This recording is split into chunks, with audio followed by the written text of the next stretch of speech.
Hello दोस्तों, नमस्कार। दोस्तों, हमारे यूट्यूब चैनल में आप सभी का स्वागत है। दोस्तों, आज एक बहुत अनोखी सी कहानी लेकर उपस्थित हुआ हूँ आप सभी के बीच में। उम्मीद करता हूँ कि ये कहानी आप सभी को ज़रूर पसंद आएगी। तो दोस्तों, अगर कहानी पसंद आए तो वीडियो को लाइक और चैनल को सब्सक्राइब ज़रूर कर लेना दोस्तों। कभी भालू की चमकीली लंबी पूँछ हुआ करती थी, पर अब नहीं है। बेचारा भालू किसी की बात में आकर काम करने से काम का बिगाड़ा ही होता था। अगर भालू लोमड़ी की बात में नहीं आता तो क्या यह होता भला। बहुत समय पहले भालू की लंबी एवं चमकदार पूँछ हुआ करती थी। भालू भाई को इस पर बड़ा गर्व था। वह सभी से पूछता था कि आज मेरी पूँछ कैसी लग रही है। अब कोई भालू से पंगा लेता क्या भला।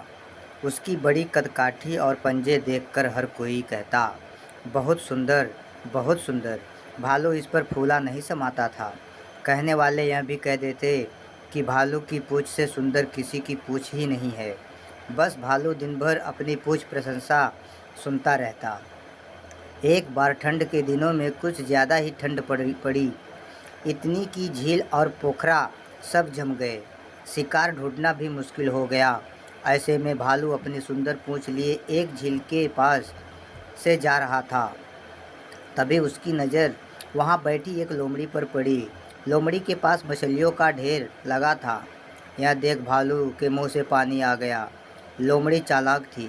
उसने भांप लिया कि भालू को भूख लगी और मछलियों को देखकर उसकी नज़र खराब हो गई है। भालू ने कहा, लोमड़ी बहन कैसी हो? तुमने यह सारी मछलियाँ कहाँ से पाई? लोमड़ी ने चालाकी दिखाते हुए बोला, इस झील से। लोमड़ी ने जमी हुई झील में एक जगह गड्ढा दिखाते हुए कहा। भालू भी कम नहीं था। उसने कहा, पर तुम्हारे पास मछली पकड़ने का कांटा तो है ही नहीं। लोमड़ी बोली, मैंने अपनी पूँछ की मदद से यह सारी मछलियाँ पकड़ी है। भालू ने आश्चर्य के साथ पूछा, क्या क्या? तुमने यह मछलियाँ अपनी पूँछ से पकड़ी है? लोमड़ी ने जवाब दिया, हाँ भाई, इसमें इतना आश्चर्य करने वाली कौन सी बात है। मछली पकड़ने के लिए पूँछ किसी भी कांटे से बेहतर है। भालू ने कहा, मुझे भी सिखाओ। तो लोमड़ी बोली, इस झील में जितनी मछलियाँ थी वे मैंने सारी पकड़ ली है। आओ किसी दूसरी झील पर चलते हैं। लोमड़ी और भालू दूसरी झील की तरफ आ गए। दूसरी झील पूरी जमी थी। भालू ने तुरंत अपने तेज पंजों से वहाँ एक गड्ढा बना दिया। अब क्या करूँ? भालू ने पूछा।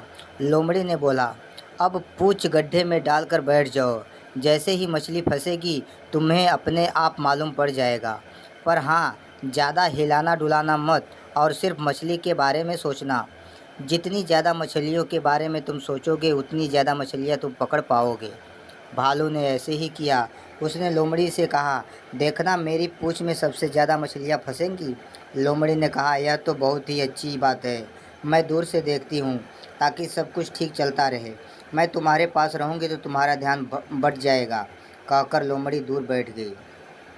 भालू अपने अभियान में जुट गया। थोड़ी ही देर में वह एक जैसे बैठे बैठे उब गया और उसे नींद लग गई। ठंड बहुत ज़्यादा थी और बर्फ़ भी गिरने लगी। लोमड़ी धीरे से अपने घर चली गई। थोड़ी देर बाद लोमड़ी जब वापस लौट कर आई तो तब भी उसे भालू सोता ही मिला। उसके शरीर पर बर्फ़ जम गई थी। काला भालू सफ़ेद दिखने लगा। लोमड़ी को बहुत हंसी आई और इसके बाद उसने भालू को जगाया। भालू भाई, मैंने अभी एक मछली तुम्हारी पूँछ में फंसी देखी है, जल्दी उठो। भालू हड़बड़ा कर उठा बैठा। उसने अपनी पूँछ गड्ढे से बाहर निकाली और देखा तो पूँछ थी ही नहीं। अरे मेरी पूँछ कहाँ गई? मेरी सुंदर पूँछ कहाँ गई? उसने इधर उधर देखा तो उसे लोमड़ी हंसते हुए जाते दिखी। अब भालू की लंबी पूँछ की जगह छोटी सी पूँछ बची थी। भालू ने लोमड़ी को बहुत बुरा भला कहा। तब से भालू की पूँछ छोटी है। तब से लेकर आज तक भालू अपनी पूँछ को याद करके गुर्रा रहा है। जब भी भालू गुर्राता है तो समझो कि वह अपनी पूँछ को याद कर रहा है। इस दिन के बाद से लोमड़ी और भालू में बोलचाल भी बंद हो गई। भालू ने अपनी बेवकूफ़ी से पूँछ गंवाई। इसलिए कहते हैं, सुंदरता पर मत इतराओ और अक्ल से काम लो। तो दोस्तों, क्या आपको यह कहानी पसंद आई है? अगर हाँ तो अपने दोस्तों और फैमिली के साथ शेयर ज़रूर करें दोस्तों, और वीडियो को लाइक, चैनल को सब्सक्राइब करना ना भूलें दोस्तों।